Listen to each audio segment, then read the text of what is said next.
Welcome to the Tuesday, February 24th, 2026 meeting of the Lewis and Clark County Commission. Please join us in the Pledge of Allegiance. I pledge allegiance to the flag of the United States of America and to the republic which stands, one nation under God, indivisible, with liberty and justice for all. Again, welcome. I'd like to introduce the crew at the front part of the room today. Jenny Chambers is our Director of Public Works and Planning. Brandy Grandy is our Recording Secretary, keeping track of all that we do. Commissioner Andy Hunthausen. To my left, I'm Tom Rolfe, Chair of the Commission. Candace Payne to my right. And Nico Hash, TJ Murphy, representing the County Attorney's Office, and our Chief Administrative Officer, Roger Baltz. We'd ask that you all please sign in as and leave your contact information right here on the other side of the bar. There's also an agenda there today too. Let's start off with our consent action items. Mr. Baltz. Thank you, Mr. Chair and Commissioners. You have two items to consider today. The first is item 3A, vendor invoice to Department of Environmental Quality. Staff recommends approval of that item. And the next item is item 3B, public meeting minutes for January 20 and 29, February 3, 5, 10, and 12, 2026. And staff recommends approval of that item as well. Thank you, Commissioners. Commissioners, are there any questions? No questions from the Commission. Is there any public comment on these two consent action items? Any public comment? There being none, do we have a motion? Mr. Chair, I'd move that we approve consent action items 3A and B as presented. Second. We have a motion and a second. Is there any discussion on the consent action items? There being none, we'll move to a vote. All those in favor, please say aye. Aye. Opposed, same sign. Motion passes unanimously. We'll move on to the action items. First item is a grant application to the Montana Opioid Abatement Trust. Troy Christensen. Good morning, Commissioners. Am I on? Is it green? Yeah, it needs to turn green there. There we go. There we go. Good morning, Commissioners. I'm Troy Christensen. Troy, TroyChristensen, Jail Commander. I'm here for the grant application for the Montana Opioid Abatement Trust. This is Sheriff's Office is in collaboration with the Criminal Justice Service, intends to apply for funding through the Montana Opioid Abatement Trust under Lewis and Clark Metropolitan Abatement Region Opioid Settlement Notice. This is a one-year application request in the amount of $215,318 with a period of performance from July 1st through June 30th. What we have, we don't have apples to apples comparison, but for the last year, because it went into effect July 1st, goes through June 30th. For the first 6 months of last year, we had 170 transports. The second 6 months, we had 90. So it's really, really helping the transports in the detention center. So this is something that's really been beneficial to the community and to the staff at our facility. So this is something that's very beneficial to the community. So that's what we're going for today.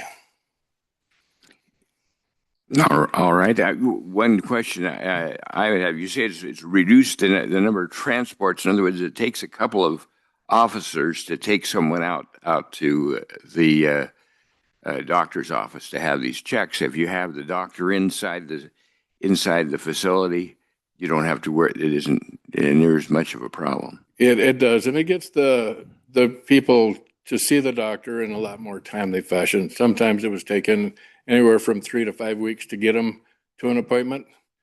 Now it's sometimes as short as 3 to 5 days.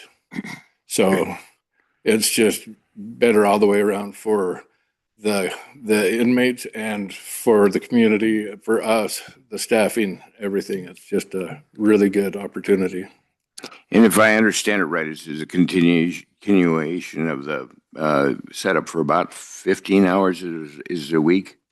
Yes, it's 10 to 15 hours is how long he's there. Plus, he's kind of at our beck and call. He comes in just about whenever we need him.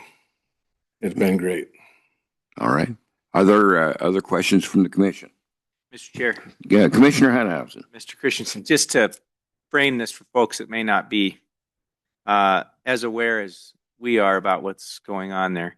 The intent from the time that we had the voters initiative back in 2018 to now has been to try and enhance services within the detention center for multiple reasons: better outcomes, less chance of people coming back, and while people are there, they're have the opportunity to be treated for whether it's physical ailments or behavioral health ailments. So we have a kind of a complementary staff there with this physician or prescriber, along with nursing staff, behavioral health staff, therapist, case manager, addiction specialist, and then transition staff back into the community for helping people. And so this is part of that larger picture. I just want people to understand that. And the intent, which maybe you can comment on for this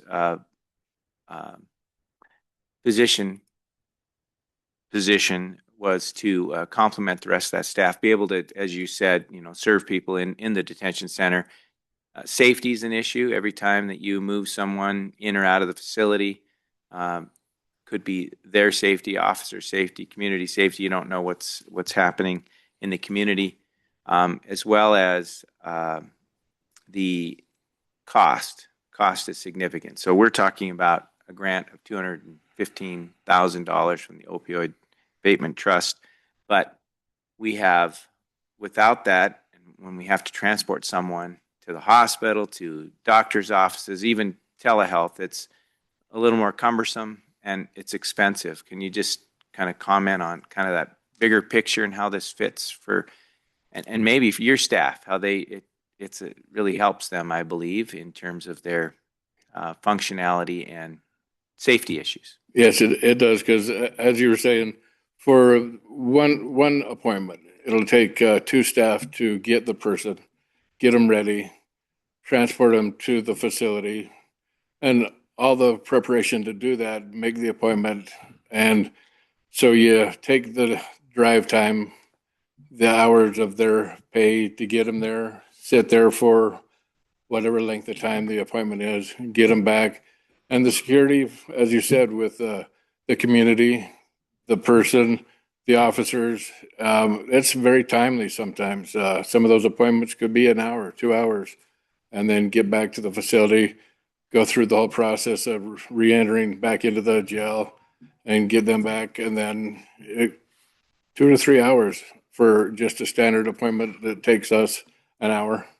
And so that really cuts away from time that we can be taking care of other things inside the facility. So that's just one small piece. Then the rest of the nursing staff has to prepare all the stuff prior to that, before and after they come back. So it's a really big plan to do each and every one of the appointments, and having him there, it's just a matter of one officer going to get them, transported them downstairs or to the doctor, and it's just a 15 to a half hour instead of a 4-hour transition, and they never leave the facility. So that's just the safety part of it. It's just tremendous help. So that's kind of a short version of what you're referring to. That's fine. Thank you, Mr. Chair. I just wanted people to kind of get the picture of Yeah. what and why we're doing this. Any other questions? Commissioner Payne. Good morning. Good morning. This always confuses me. I'm looking at this contract. Period of performance from July 1st okay, so this has to do with our next, Yes. okay. All right, I like this then, that we are doing this ahead of schedule rather than behind, as we did in a contract last week that sort of caused me some concern, and you brought this in a timely fashion.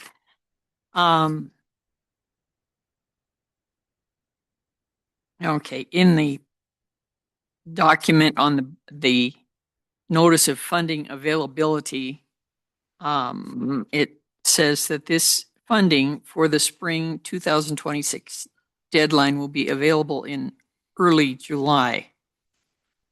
So the funding that is running, this operation is running currently, right? Yes. And the funding came from a similar contract last year? Yes, it did. Okay, all right, Mr. Chair, Roger. Yeah, yes, Mr. Baltz. maybe if I could just add a little bit to the information you're looking at, Commissioner. This item before you today, of course, is asking for permission from the commissioners to apply for a grant. So there's actually another one on the agenda later on the agenda today as well, too. And it's a group it's the acronym, Commissioner, that we called MOAT, M-O-A-T. And it's a committee that looks at these grant applications, and then they will decide whether to recommend funding or not. So I just wanted to just remind you that this is simply a request for the commissioners to approve applying for a grant today.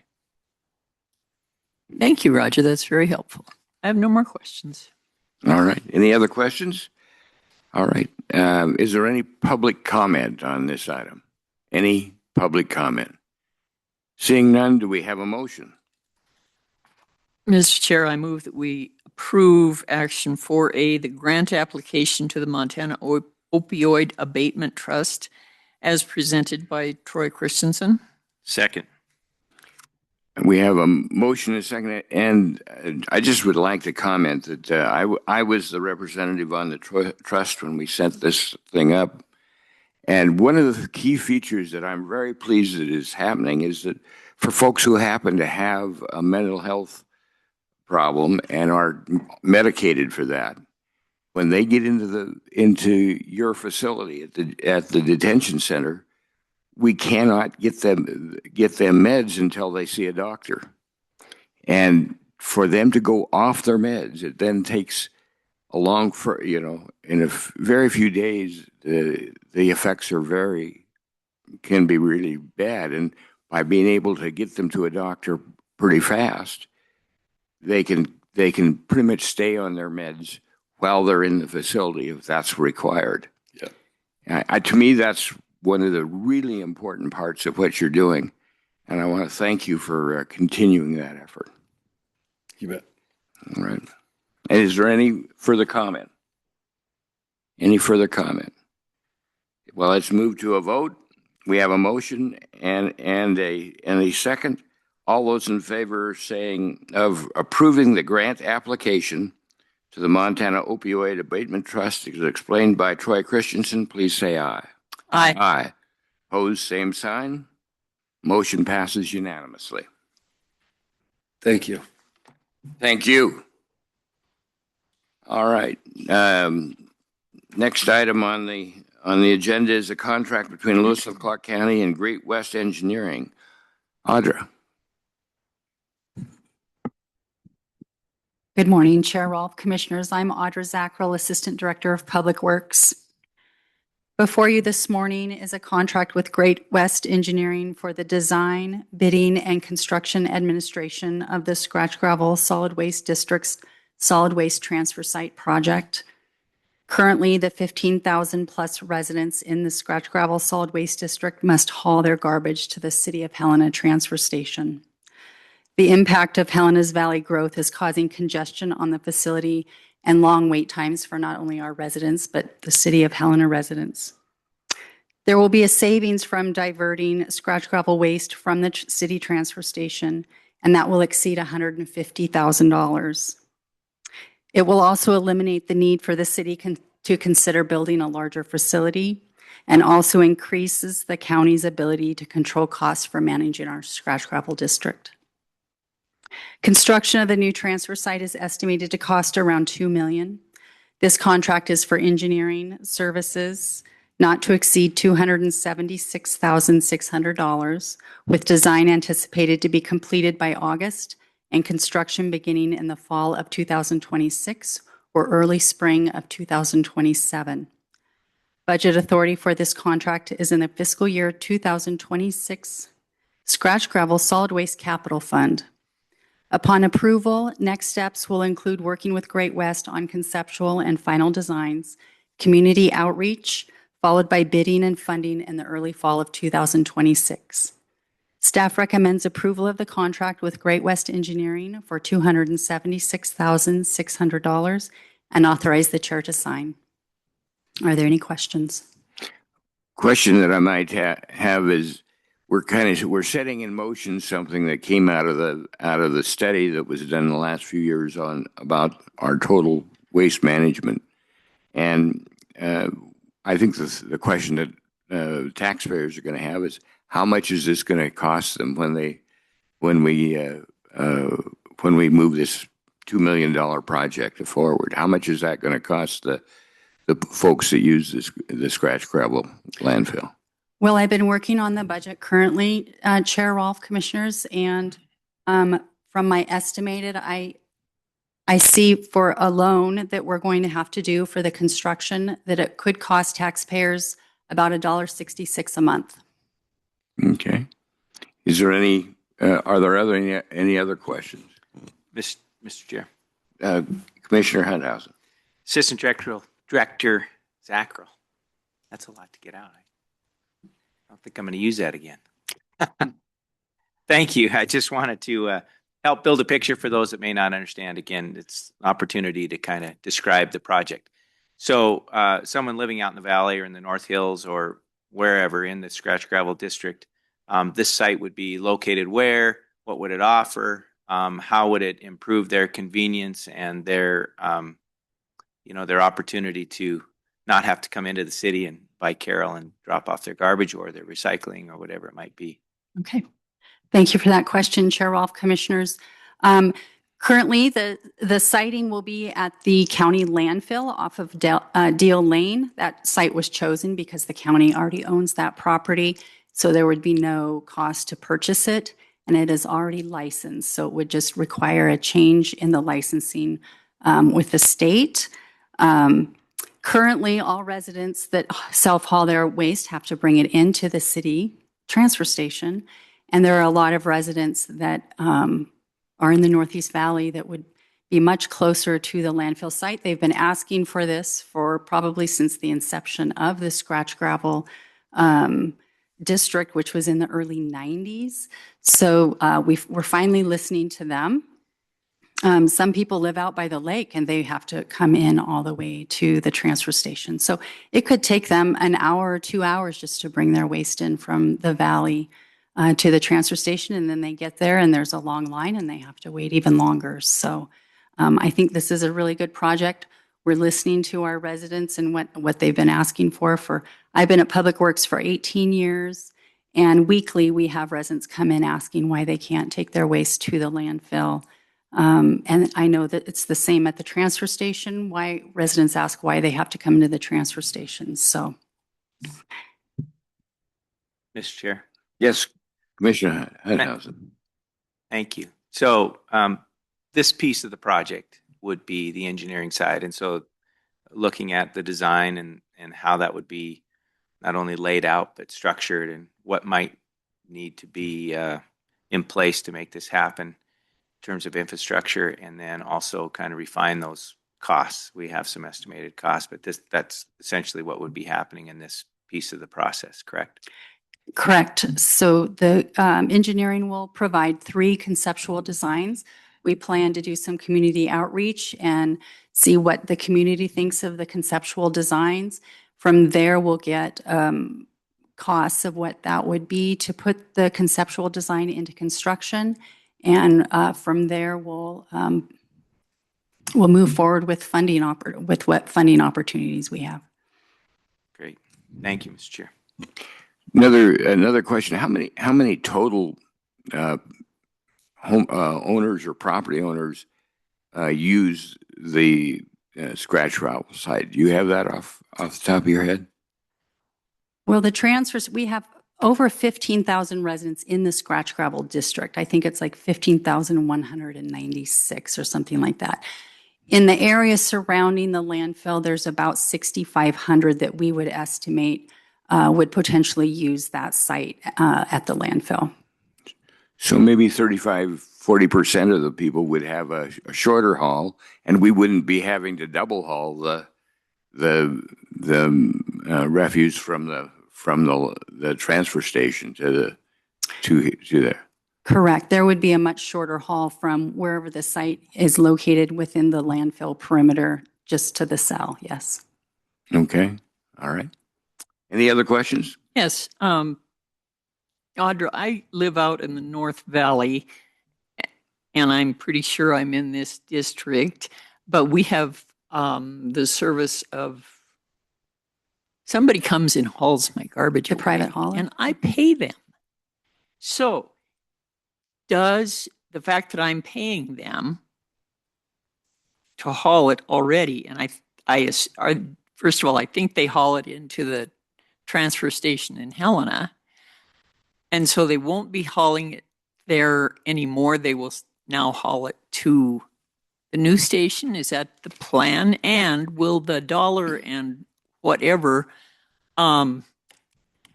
be charged to me or the hauler of my solid waste? Thank you for those two questions. I'll try to remember both of them. Yes, you have a private hauler that hauls your waste. The fee that you pay to the hauler is just to haul the waste. The scratch gravel district covers the cost to dispose of that waste at the transfer station. The private hauler will have to continue to haul their waste to the transfer station and not to the landfill. The landfill site will only be licensed for private or small residential users, not for larger commercial users. And I can't comment on what your costs might be with the private hauler because I'm unaware of what those are. Thank you, Audra. That helps clarify some of the fog. Okay. Any other questions? Any other questions? Is there any public comment on this? Any public comment? If you want to come forward and if you state your name, who you represent. Good morning, Commissioners. My name is Travis Craig. I'm a resident of the Scratch Gravel District. I wanted to come and show my support for this project. Audra covered a lot of it, but our options at living out there are bring it to the transfer station or have the private hauler haul it. Recently, that private hauler ownership had changed hands, and my friends out there, and we're going to see some price increases with that. So if we have an option to bring our waste somewhere closer than the transfer station, it would greatly benefit my family and my friends out there. And I just wanted to come show my support for that. So thank you. All right. Is there any other public comment? Any other public comment? There being none, do we have a motion? Mr. Chair, I would move that we approve the contract between Lewis and Clark County and Great West Engineering as presented. Second. Any discussion on the motion? I just want to comment. Having sat on that study that was done representing the commission on that study, I really feel we very thoroughly looked at all the different possibilities, and I think we've come up with something here that is going to save a lot of our folks in the Northwest Valley, particularly, some time and effort, and the dollar and a half a month is not a big item when you consider how much we're going to be saving those folks, and being a little bit less traffic at the transfer station as well, to make that work a little easier. So I think it makes some good sense to move forward with this. Any other comments? No. All right, we'll move to a vote. All those in favor of approving the contract between Lewis and Clark County and Great West Engineering, as explained by Audra Zacco, please say aye. Aye. Aye. Opposed, same sign. Motion passes unanimously. Next item is a grant award from the Montana Department of Commerce, Montana Coal Endowment Program. Mr. Carlin. Good morning, Mr. Chair, Commissioners. For the record, I'm Dan Carlin, County Engineer. Before you is a contract with the Montana Department of Commerce, Montana Coal Endowment Program, or MSEP, to provide $750,000 in funding to Lewis and Clark County for the Augusta Clemens Road Bridge over Elk Creek replacement project. The project is estimated to cost $1,543,700, with $793,700 contributed by Senate Bill 536 funding as the required match. The Augusta Clemens Elk Creek Bridge provides a vital connection for the Augusta community. The road and bridge provide primary access to an area serving numerous residences, ranch operations, and state of Montana lands. The route serves nearly 100 vehicles per day based on past traffic counts. The condition of the bridge is fair. However, due to the nature of the foundation construction, it is listed as scour critical and in urgent need of replacement. The recent load rating of the bridge resulted in load postings of 11, 18, and 22 tons for the Type 3, Type 3S2, and 3-3 truck types, severely limiting the vehicle types that can cross the bridge safely. Staff recommends that the Board of County Commissioners approve the Department of Commerce Montana Coal Endowment Program contract and authorize the chair to sign.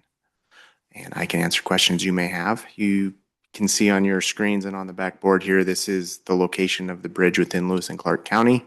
It's a little bit southwest of Augusta. So apparently, we're looking at basically getting the bridge built with funds other than the local funds.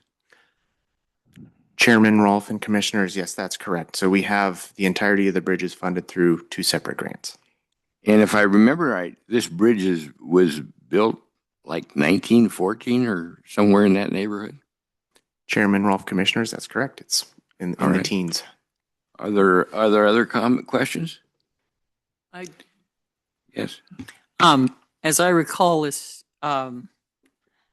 bridge has, in addition to the scouring problems, there's also an issue related to flooding in the area because of the.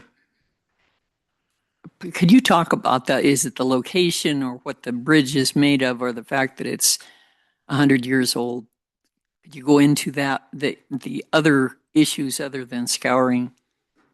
Absolutely. Thanks for the question. Chairman Rolfe, Commissioner Payne. So this bridge is about 55 feet in span length. At the time this was built, they did not have the hydraulic calculations and capabilities that we have now with modeling and computer power. This area of Elk Creek does flood, and I want to stress that it will continue to flood because that's the nature of streams and creeks and rivers. They do that when they get overwhelmed. What we will be able to accomplish with this bridge project is opening up the hydraulic opening of that bridge. This will meet all of our hydraulic requirements for floodplain permitting as well as our bridge standard requirements. We're looking at about a 90-ish foot span bridge, so you can imagine adding about 40 feet of width to the span of the bridge opens up that hydraulic opening, so the availability of water to go through there. That's the water that remains in the channel. Again, flooding is any water that goes over the banks, and that will continue to happen, but we've got other things in the works, hopefully, to help alleviate the flooding in that area too. So hopefully that answered your question. Thanks, John. You know, from an uneducated, non-engineer viewpoint, it just seems to me that having that extra span is going to possibly keep some water from being pushed down Main Street in Augusta. Chairman Rolfe, Commissioners, it will certainly help. It's definitely one piece of the puzzle. And with flooding, I've come to learn over the years that there's never one solution solves the problem. It's always a combination of multiple smaller projects, even though this project is $1.5 million. It's one piece of the whole puzzle. Yes. And again, because you've been able to get grant money from a couple of different sources, the taxpayers of Lewis and Clark County aren't having to pay this for this $1.5 million bridge. Chairman Rolfe, Commissioners, that's correct. This bridge has been on our list for quite some time, and due to what we knew was going to be an expensive replacement, it's just been difficult until we were able to find enough grant funding to be able to pull this one off. So it's definitely a good one to get done. One other question: how does this tie into the work on a berm that we've been trying to get funding for? Chairman Rolfe, Commissioners, thanks for that question too. So you're referring to our Augusta flood mitigation plan. We have submitted a grant application to Montana DES, who is the applicant. We are the sub-applicant to that project. And they then submit that on to Region 8 of FEMA. That is actually being reviewed right now. We are in the process of responding to a request for information on that grant application. This is part of that overall plan. The berm you speak of is a flow redirection berm that we have done some preliminary hydraulic work on with our consultant up there. And that's a bigger project than this one, but it's also one piece of the whole puzzle. That berm starts actually southwest of this bridge, carries through past the town of Augusta. It's going to definitely be a larger scale project than this, but again, one piece of this overall flood mitigation strategy in this area. Okay, Mr. Chair. Commissioner Hunthausen. Back to the bridge and the coal endowment program, just an opportunity to blow, I'll say our horn a little bit, but your horn and the team and our consultant. We've replaced many bridges. Just in my time here, we've probably replaced, I don't know, it's been a lot. 50 bridges in the 2000s probably, I would guess, something like that. I don't know. It's been a lot of bridges. And this coal endowment funding has been one of our great sources, and it's very competitive across the state. And it has to be then ranked and approved by the legislature. And we've been super successful in receiving these dollars and other grant funds, and I think we should be really proud of it. But I just wanted to talk about it a little bit. My numbers may be way off. So give us a little perspective on how well we've done as a county and how highly we've been ranked on a consistent basis with the legislature, and how many projects. I mean, you may not have it all put to memory, but just in a general sense, so people get that. I think deserve to talk about it a little bit because it's been pretty significant for our county, and I don't think many other counties have had the same kind of success we've had. Chairman Rolfe, Commissioner Hunthausen, thank you. Like you said, this wasn't a me thing. This was the entire Public Works team as well as our consultants' efforts. Over the last about 20 years, I believe we've received almost $16 million in grant funding through this program to do bridge replacements. We've replaced a tremendous amount of bridges over the last 20 to 30 years, approaching 40. Not all of those were grant funding.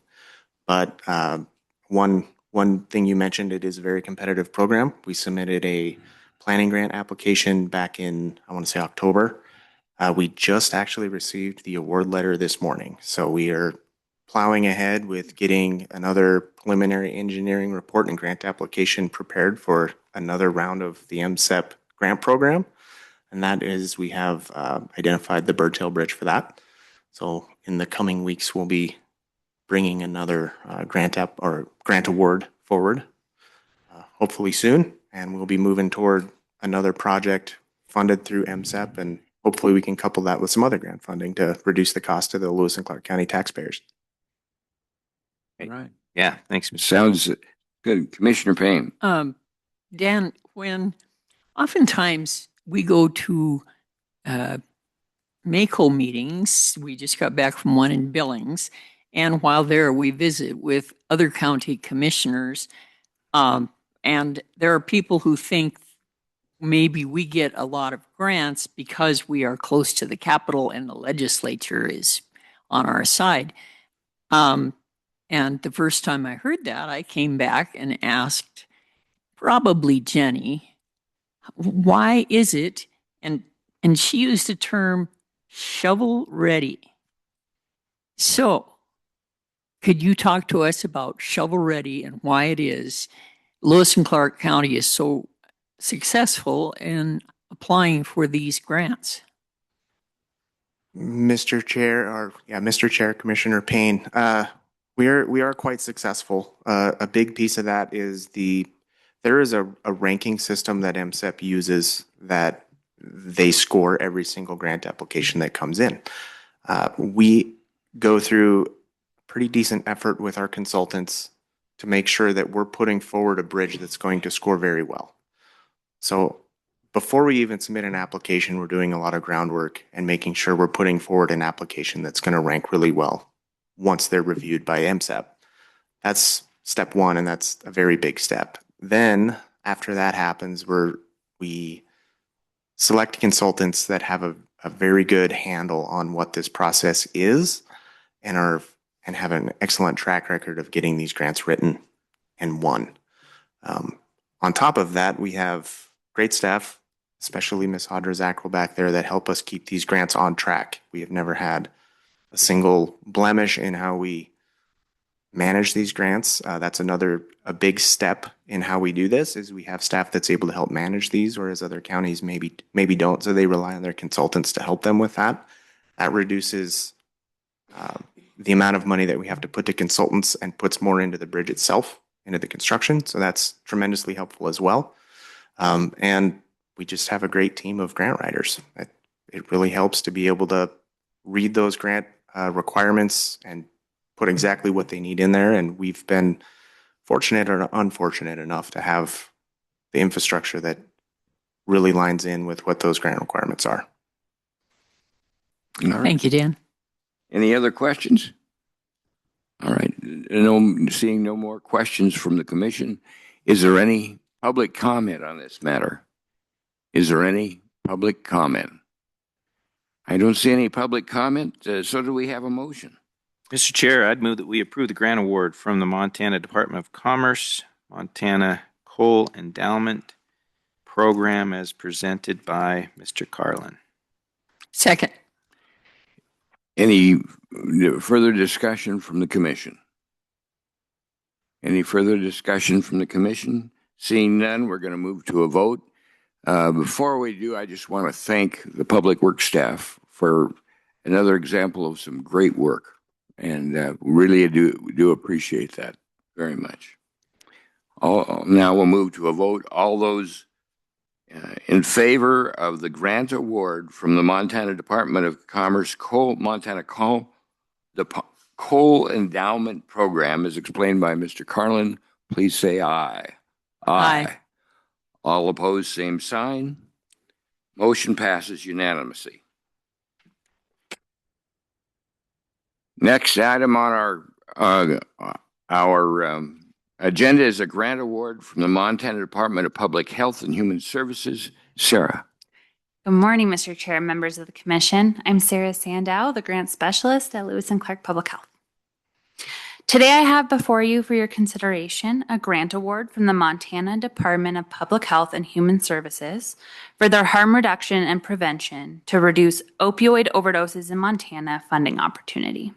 The grant period would begin once signed and would run through August 31st, 2026 for $5,000. The Montana's Injury Prevention Program, which is located in the Department of Public Health and Human Services, supports overdose prevention efforts statewide. Through the Center for Disease Control's Overdose Data to Action in States Cooperative Agreement, the state funding projects aim to increase prevention and harm reduction in order to reduce non-fatal and fatal overdoses, focusing on opioids, stimulants, and polysubstance use. Projects are intended to be implemented at a local level across Montana. So the state of Montana is getting money from the CDC to then give to the local communities. Lewis and Clark Public Health was awarded $5,000 to support our universally offered home visiting program, which we locally refer to as Grow Together. Home visitors are a vital but often underfunded connection point for pregnant women and families with young children affected by the opioid epidemic. The purpose of home visiting is to reach families at the critical time of pregnancy and postpartum, setting them up for success and establishing a strong base for the new baby. Home visitors build close and trusting relationships with families. They promote healthy parent-child bonds and help build parental skills, knowledge, and resiliency. Because of this, home visitors are uniquely positioned to facilitate timely, quality care coordination in this period. They identify substance use and assess risks for substance use and ensure that pregnant and parental caregivers and their infants connect to services and resources that they need during this critically important stage of life for both the parents and the children. Grow Together specifically provides pregnant women and their families with up to 4 home visits, regardless of income, across the 5-county region of Lewis and Clark, Broadwater, Jefferson, Marr, and Powell counties. Visits may occur during pregnancy, postpartum, and through the baby's first year of life. Grow Together focuses on early intervention, substance use prevention, care coordination, and providing supports for the women and their families. Specifically, we have 4 goals for this program for this grant. Prevent overdose deaths by increasing the availability, distribution, training, and education for naloxone. Expand best practices of the screening tool called Screening, Brief Intervention, and Referral to Treatment for pregnant and postpartum women. Address the needs of pregnant and parenting women and their families. And lastly, expand warm handoff services among early childhood organizations and the substance use treatment and recovery providers. This $5,000 will support the program in July, a time when the program is not yet funded. Staff recommends approval, and I'm here for questions. Are there any questions from the commission? Any questions from the commission? Seeing none, is there any public comment? Any public comment? Also, none of that. No public comment. Shall we move on to a motion? Do we have a motion? Mr. Chairman, I move we approve the grant award from the Montana Department of Public Health and Human Services as explained by Sarah Sandow. Second. Any further discussion? Any further discussion from the commission? There being none, we'll move to a vote. All those in favor of the grant award from the Montana Department of Public Health and Human Services as explained by Sarah Sandow, please say aye. Aye. Aye. Opposed, same sign. Motion passes unanimously. Thank you. Our next item is a contract between Lewis and Clark Public Health and Yellowstone City County Health Department. Ms. Sandow. Thank you, Mr. Chair, members of the Commission. I'm Sarah Sandow, the Grant Specialist for Lewis and Clark Public Health. Today, I have before you for your consideration a contract with Yellowstone City County Health Department, also known as Riverstone Health, in the amount of $11,400 to provide nurse supervision for the Nurse Family Partnership Program. The timeline for this contract would be January 1st, 2026 through September 30th, 2026. The funds to cover this contract come from our Healthy Montana Families Task Order from the Montana Department of Public Health and Human Services grant that was previously approved by the Commission. The Nurse Family Partnership Program provides a home visiting nurse for women who qualify to provide advice and information during pregnancy up until the child is 2 years of age. Home visiting programs build skills and tools for parents in Lewis and Clark County. Marissa is our nurse in the Nurse Family Partnership Program, and she is funded to serve 19 families. To carry out the Nurse Family Partnership model, our nurse needs to have a nurse supervisor that is trained and active in the model. The model fidelity requires this nurse supervisor with a maximum ratio of 1 supervisor to 8 nurse staff, with a minimum of half time of the supervisor dedicated solely to this model. This can be a barrier for implementing the program. This is why for almost 10 years, we have partnered with another health department, previously Missoula City County Health Department, to hire the nurse supervisor and contract for supervision. Starting in January 2026, all nurses for the Nurse Family Partnership Program will be supervised by one nurse supervisor from Riverstone Health. This will lead to even more cost savings for each of the 3 participating health departments, which include us, Missoula, and Yellowstone, as well as cost savings for the state, who covers our licensing fees.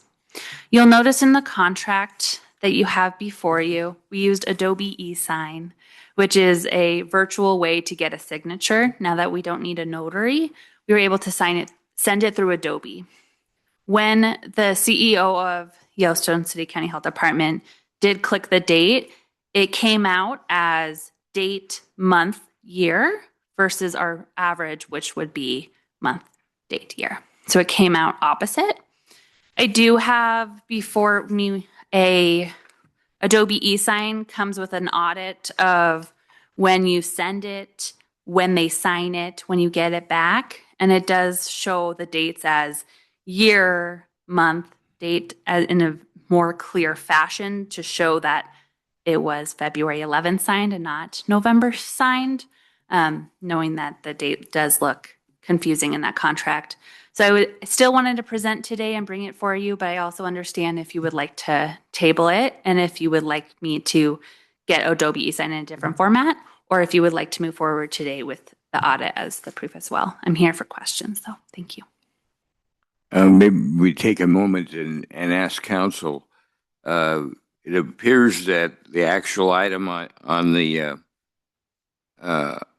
contract says November 2nd of 26, and it probably should have been the 2nd of, or the 11th of February, for February 11th of 26. So it's switched which month and date category. What's your recommendation on that? Should we get it done correctly, their signature correctly? Or can we go ahead with this understanding of intent? Mr. Chair, Commissioners, so certainly I think you've hit the nail on the head, right? There's the understanding the intent. I think all parties obviously have intended this to be in February and not November. Generally, we see this in contract signings. It's a Scrivener's error. Like we'll see that where someone will have a possessive or they didn't want that or something to that effect. There's the components of the Adobe signature aspect that show that person or that the CEO for Riverstone Health signed it, this month, not intending it to be in November. So it's more so certainly of a policy and a comfort decision if the board wants to proceed forward. But generally, and we're looking at contracts like this, the mistake that was made generally falls under the category of a Scrivener's error. Okay. Commissioners, how do you want to handle this? Mr. Chair? Commissioner Henhausen. I appreciate that explanation, and I have absolutely no concern. I think the intent is clear. Plus, as has been described, I think in different programs, different organizations, people how they learn to write the date down. I mean, I think the norm is, that the way that we see it most often, the month, date, and year, but it can be written different ways, and I think the intent's clear. Also has a record of when it was done. I have no concern moving forward personally, unless there's an absolute legal reason not to. So. Okay. All right. Any other comments? Is there any public comment on this item? Is there any public comment on this item? There being none, do we have a motion? Mr. Chair, I'd move that we approve the contract between Lewis and Clark Public Health and Yellowstone City County Health Department as described by Ms. Sandow. Second. We have a motion and a second. Is there any further discussion by the commission? Any further discussion? There being none, we'll move to a vote. All those in favor of approving the contract between Lewis and Clark Public Health and Yellowstone City County Health Department, recognize the Scrivener's error and explained by Sarah Sandell. All those in favor say aye. Aye. Aye. Opposed, same sign. Motion passes unanimously.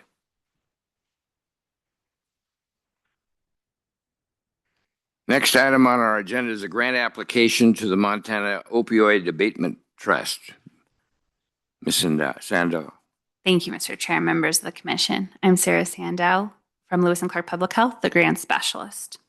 Today I have before you a grant application to the Montana Opioid Abatement Trust for their opioid abatement funding opportunity for up to $26,181. The grant period would begin July 1st, 2026 through June 30th, 2027. This is the same funding opportunity as you heard previously in the agenda. The Montana Opioid Abatement Trust was established as part of a multi-state settlement with pharmaceutical companies related to the opioid epidemic. The trust is tasked with managing the funds received from the settlement and using to support opioid remediation efforts in Montana. These efforts include expanding access to addiction treatment and recovery services, supporting prevention and education programs, and funding law enforcement and public safety initiatives. Lewis and Clark Public Health would like to apply for the $26,181 to support our universally offered home visiting program that I mentioned previously. As a quick reminder to attach it to this section as well, Grow Together is a universally offered home visiting program within Lewis and Clark Public Health that provides pregnant women and their families for up to 4 visits, regardless of income, across a 5-county region. Visits may occur during pregnancy, postpartum, and through the first year of life. The purpose of home visiting is to reach families at the critical time of pregnancy and postpartum, setting them up for success and establishing a strong base for the new baby. Home visitors will build close and trusting relationships with families, promote healthy parent-child bonds, and help build parental skills, knowledge, and resiliency. We have received funds from the local opioid settlement funds for January 2026 through June 2026. These funds would build off that local effort that we started in 6 months, and we would use that for the following year to deepen and further the work. Haley, who is our universally offered home visitor, we started this in January, so for the 2 months that she's been using local opioids to do a portion of her work, she has been distributing Narcan at the hospital and providing brief education on its use, overdose recognition, and harm reduction strategies with every family that is in the labor and delivery unit. The response has been positive and has opened up important conversations about prevention and safety. Within home visiting, Haley has been consistently administering that screening of substance use with clients. At this time, none of the clients have reported the need for treatment specifically, but it has been a valuable tool in normalizing conversations around alcohol and drug use. It allows for early education, prevention messaging, and supportive dialogue before concerns escalate to needing treatment. Focusing on opioid prevention has strengthened home visiting delivery by increasing proactive screening, reducing stigma around substance use discussions, and equipping families with resources and safety planning information. It has also reinforced our role in prevention rather than only intervention. Staff recommends approval, and I'm here for questions. Are there any questions from the commission? Any questions from the commission? There being none, is there any public comment on this item? Any public comment on this item? Seeing none, do we have a motion? Mr. Chairman, I move that we approve this grant application to the Montana Opioid Abatement Trust as explained by Sarah Sandow. Second. Excuse me, second. Have a motion and a second. Is there any further discussion from the commission? Mr. Chair, Commissioner Henthausen. I just want to compliment you on your completeness of your explanation. I mean, I was thinking about questions and you kind of covered them all so appreciate it. I think those that might be watching really could get a good picture of what you're trying to do with these dollars. So thank you. Any other comments from the commission? All right. Seeing none, we'll move to a vote. All those in favor of the grant application to the Montana Opioid Abatement Trust, as explained by Sarah Sandow, please say aye. Aye. Aye. Opposed, same sign. Motion passes unanimously. The next item on our agenda today is board appointments. Mr. Baltz. Thank you, Mr. Chair and Commissioners. This is item 4G on the agenda today. You have the backup memo that you've had a chance to look at. So these candidates meet the qualifications for your consideration. They both relate to the Lewis and Clark County DUI Task Force. DUI acronym stands for Driving Under the Influence, Commissioners. This is a 13-member board. There is one citizen vacancy on the board. Annette Luckert applied. There were no other applicants. And under action, staff recommends that the commission consider the applicant to a partial term that will expire December 31, 2027. And we usually take these one at a time, Mr. Chair. All right. Are there any questions from the commission on this appointment? Any questions from the commission? Is there any public comment? Is there any public comment? There being no public comment, is there a motion? Mr. Chair, I'd move that we appoint Annette Luckett to the DUI Task Force to a term that would end December 31st, 2027. Second. We have a motion and a second. Any further discussion from the commission? Any further discussion? There being none, we'll move to a vote.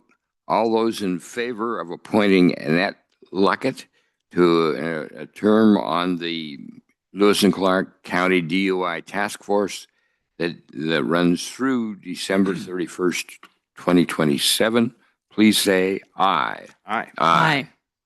Opposed, same sign. Motion passes unanimously. Next item, Mr. Baltz. Thank you, Mr. Chair. This is also for the Lewis and Clark County DUI Task Force. Again, this is a 13-member board. Kyle Butler applied to represent the East Helena Police Department on the board. Under action, staff recommends that the commission consider the applicant as the East Helena Police Department representative to a partial term that will expire December 31, 2027. Thank you. Any questions from the commission?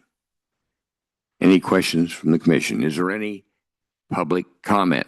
Any public comment on this item? There being none, do we have a motion? Mr. Chair, I move that we approve the appointment of Kyle Butler to the Lewis and Clark County DUI Task Force as a representative of the East Helena Police Department. Second.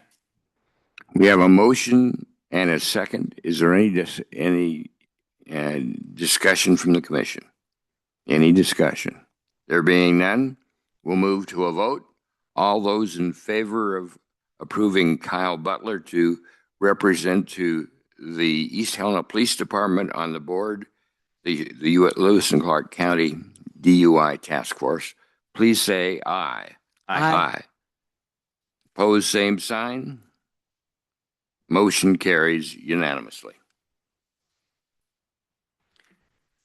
Well, we arrived at that point in our meeting where we open it up to public comment on any public matter within the jurisdiction of our commission, but not on today's agenda. Is there any public comment? Is there any public comment? There being none, we're adjourned.